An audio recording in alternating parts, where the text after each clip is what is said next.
On va parler d'une traîne. Vous voyez, le jeu va commencer. Difficulté, première difficulté, exemple, c'est As de cœur. Vous voyez cette traîne où tout le monde met ses blessures ou ce qui fait mal. Alors, je comprends parce que moi-même, j'ai eu ces ressentis. Et j'étais là en mode quand c'est que ça va finir. Mais j'aimerais juste vous dire une chose avant de remettre toujours la faute sur les autres. Alors, c'est injuste toujours ce qu'on vit, bien sûr.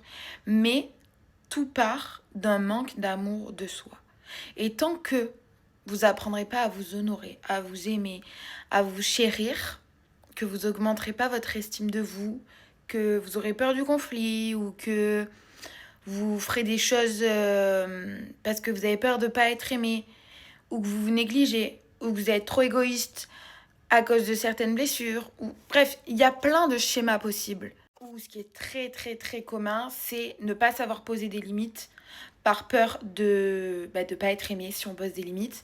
Et ben en fait, tout ça, ça vous met dans des situations qui font que les gens ne vous aiment pas pour qui vous êtes. Aussi, avec toutes ces failles, entre guillemets, vous attirez des gens spécifiques. Et en fait, c'est des schémas. Et tant que vous n'irez pas chercher votre amour personnel, vous n'irez pas régler certaines choses, je suis désolée de vous dire ça, mais c'est des schémas qui tourneront en boucle et vous vivrez ça toute votre vie sous formes différentes. Voilà. Après, je dis pas que vous vivrez plus ces choses-là une fois que vous aurez de l'amour propre, mais en fait, votre regard sur la situation sera différent et vous vivrez la chose d'une manière différente et vous ferez des choix pour vous et pas par rapport à votre enfant intérieur qui est blessé. Parce qu'aussi, tout part de là. Moi, exemple, je me parle beaucoup, moi et moi-même, en mode moi maintenant et moi et mon enfant intérieur. Et du coup, des fois, quand il y a des émotions qui passent pas, genre, je me mets en mode à parler à ma petite fille et direct, je comprends. Direct, je comprends. Après, il m'a fallu de l'entraînement.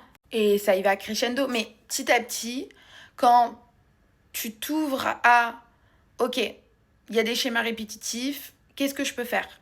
Qu'est-ce qui se passe en moi?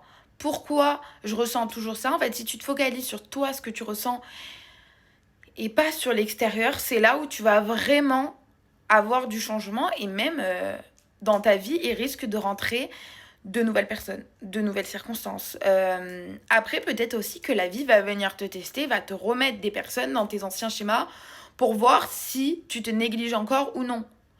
Et je pense que voilà, j'étais obligée de vous préciser ça parce que des fois, c'est facile de remettre la chose à l'extérieur de nous et de dire oh là là, la vie est injuste, il m'arrive toujours des trahisons. Et pour que tout ça s'améliore,